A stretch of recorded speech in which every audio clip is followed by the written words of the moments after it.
తండ్రి, వీరేమి చేయుచున్నారో వీరెరుగరు గనుక వీరిని దయతో క్షమించుమని చెప్పాను.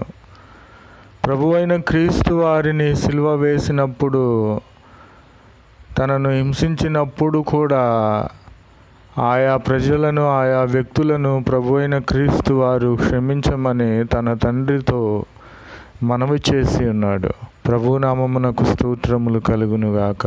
ఆమెన్. यीशु मसीह की जय। आज दिन की प्रभु वचन